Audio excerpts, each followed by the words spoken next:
আসসালামু আলাইকুম প্রিয় দেশবাসী, সবাই কেমন আছেন? আবারও ইরান এবং ইসরায়েলের যুদ্ধ নিয়ে কিছু কথা বলতে আসলাম। আপনারা জানেন যে ইরানের শক্তিশালী ব্যালিস্টিক এবং হাইপারসনিক যে মিসাইলগুলো আছে, ইসরায়েলের উপর যে পরিমাণ হাইপারসনিক নিক্ষেপ করেছে, যদি প্রতিটি হাইপারসনিক এবং ব্যালিস্টিক মিসাইল যদি ইসরায়েলের ভূমিতে পড়তো, তাহলে ইসরায়েল অনেক আগেই একদম ধ্বংস হয়ে মাটির সাথে মিশে যেত। কিন্তু দুর্ভাগ্য হচ্ছে কিছু ভারতীয় দালাল, ভারতীয় গুপ্তচর ইরানে কি করতেছে না করতেছে সবকিছু ইসরায়েলের কাছে মেসেজ পাঠাতো, এবং ভারতের গুপ্তচর এবং ইরানের বিভিন্ন বাহিনীর প্রধানগণ, বিভিন্ন প্রতিরক্ষা বাহিনীর প্রধান, বিভিন্ন যারা এজেন্ট আছে, ইরানের যে রাষ্ট্রীয় পর্যায়ে হাই প্রোফাইল ব্যক্তিদের সমস্ত তথ্য ভারতীয় গুপ্তচররা তাদেরকে দিত। ওই হিসাব করেই ওদিক দিয়ে ইসরায়েল তাদেরকে বুম্বিং করে তাদেরকে হত্যা করেছে। প্রায় 9 জন পারমাণবিক বিজ্ঞানী সহ উচ্চ পর্যায়ের লোক সহ প্রায় 20 জন রাষ্ট্রীয় প্রধান রাষ্ট্রীয় হাই প্রোফাইল ব্যক্তিকে তারা হত্যা করতে সক্ষম হয়েছে ভারতীয় গুপ্তচরের কারণে। তাই ভারতীয় প্রায় 38 জন ভারতীয় গুপ্তচরকে ধরে সাথে সাথে তাদেরকে ফাঁসিতে ঝুলিয়ে দেওয়া হয়েছে। ভারত যে একটি নিকৃষ্ট এবং ইসলাম বিরোধী, মুসলিম বিরোধী, সেটা আবারও কিন্তু প্রমাণ হলো। বাংলাদেশের মানুষকে তারা পছন্দ করে না, পাকিস্তানকে পছন্দ করে না, এবং ভারতের নাগরিক যারা মুসলিম আছে তাদেরকেও তারা পছন্দ করে না। হিন্দুরা এতটুকু খারাপ হতে পারে কেন ভাই? আপনারা কি মরণের ভয় করেন না? কয়দিন বাঁচবেন এই দুনিয়াতে? এত প্রতিহিংসা আপনাদের। আজকে ইরানের সবচেয়ে বেশি ক্ষতি হয়েছে, মানুষ যে মারা গেছে একমাত্র ভারতীয় এই অসভ্য লোকগুলো গুপ্তচর হিসাবে ইরান সমস্ত তথ্যগুলো ইসরায়েলকে দেওয়ার কারণে। নাহলে যে পরিমাণ ইসরায়েল বিপক্ষে ইরানিরা যে ক্ষেপণাস্ত্র পার করছে দেখেন, প্রতিটি বাহরাইন, তারপরে আপনার আরও কিছু রাষ্ট্র আছে, বাহরাইন সহ নামগুলি ভুলে গেছি, অনেকগুলো আরব রাষ্ট্রের উপর দিয়ে ইরানের ক্ষেপণাস্ত্রগুলো ইসরায়েলের উপরে যায় পড়ে। তার মাঝে প্রতিটি আরব দেশে কাতার, কুয়েত বলেন, সৌদি আরব বলেন, দুবাই বলেন, বাহরাইন বলেন, সবগুলো আরব দেশে কিন্তু আমেরিকার ঘাঁটি আছে, এবং ওই আমেরিকার ঘাঁটিগুলো ইসরায়েলের পক্ষ হয়ে ইরানের যে ব্যালিস্টিক ক্ষেপণাস্ত্র এবং মিসাইল এবং আপনার যে হাইপারসনিক মিসাইলগুলো তারা ধ্বংস করার জন্য ওইখানেও তারা চেষ্টা করে যাচ্ছে। প্রতিটি স্তর বাই স্তর ইরানের ক্ষেপণাস্ত্র ধ্বংস করার পরেও এই পর্যন্ত যতগুলো আবার তারপরে তো লাস্টে আছে ইসরায়েলের আপনার আয়রন ডোম, যেটা সবচেয়ে ইসরায়েলের জন্য সবচেয়ে প্লাস, এবং এটাই তাদের গর্ব, এটাই তাদের শেষ ভরসা আয়রন ডোম।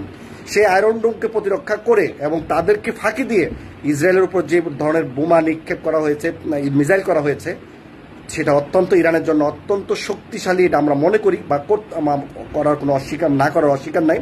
যদি এই ধরনের বাধা বিঘ্ন না করত, তাহলে ইসরায়েল অনেক আগেই কিন্তু চলে যেত। এখন ইসরায়েলের জনগণ ক্ষমা চাচ্ছে, পাকিস্তানের কাছে ক্ষমা চাচ্ছে, আমরা হেরে গেছি, আমাদেরকে ক্ষমা করে দাও, জীবন ভিক্ষা দাও।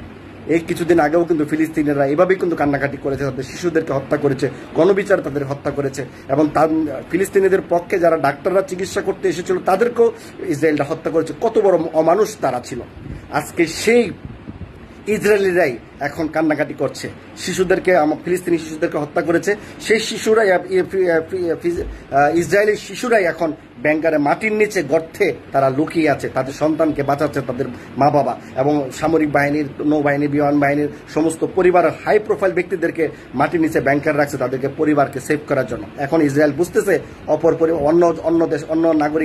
অন্য দেশের নাগরিককে, ফিলিস্তিনিদেরকে, পরিবারকে আমরা ধ্বংস করেছি, তাদের পরিবারকে বাঁচানোর জন্য তারা আত্মগোপনে চলে গেছে।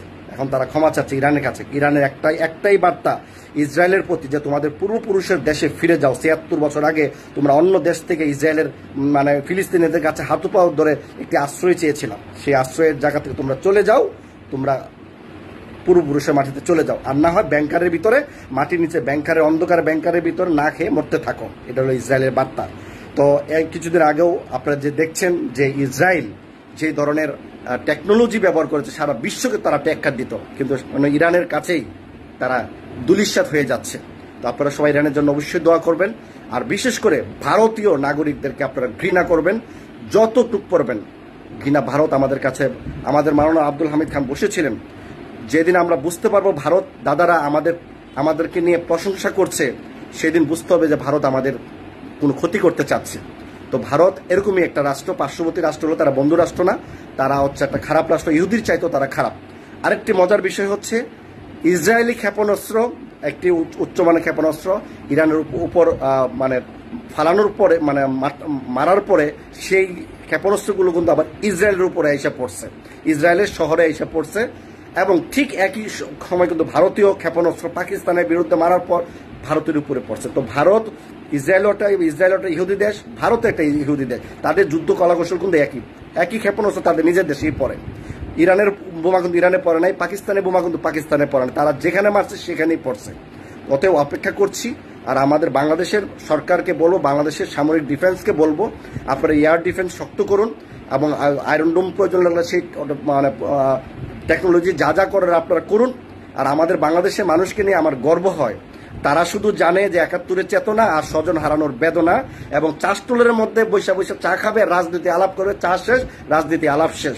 আর এখনকার বর্তমানে রাজনৈতিক দলেরা কে কোনভাবে সভাপতি হবে, কে সেক্রেটারি হবে, কে সাংগঠনিক হবে, এটা নিয়ে মারামারি, কাটাকাটি, মানে হিংসা, প্রতিহিংসা চলে যাচ্ছে। একটা ব্যক্তি, রাজনৈতিক ব্যক্তিরা ইরানের বিরুদ্ধে কোনো একটা পোস্ট আমরা দেখি না, ইরানকে হুঙ্কার জানা সামরিক বাহিনীর লোকেদের মুখে আমরা ইরানের পক্ষে আমরা হুঙ্কার দেখি না, ইসরায়েলের বিপক্ষে আমরা হুঙ্কার শুনি না। এইগুলো তো একটা রাষ্ট্র শক্তি হতে পারে না। প্রত্যেকটা জাতি, দলবল নির্বিশেষে একটি জাতিকে, একটি ইসলাম ধর্মকে তাকে সাপোর্ট দেওয়া উচিত আমি মনে করি। তাই আমাদের দেশের সার্বভৌমত্ব রক্ষা করার জন্য আমাদের সামরিক শক্তি, এয়ার ডিফেন্স, এয়ার প্রোটেকশন সবকিছু আমাদের শক্তিশালী করতে হবে।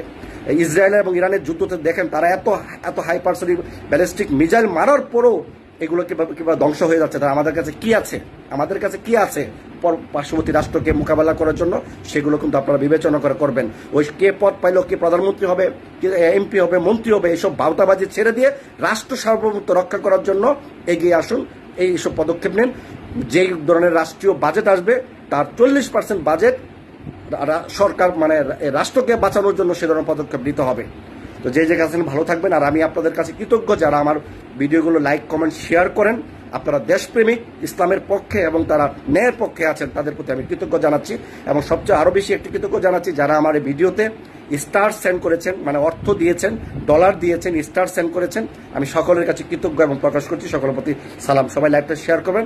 যাদের কাছে নতুন এই ভিডিওটা পৌঁছবে অবশ্যই পেজটা ফলো দিয়ে রাখবেন। ধন্যবাদ সবাইকে। আসসালামু আলাইকুম।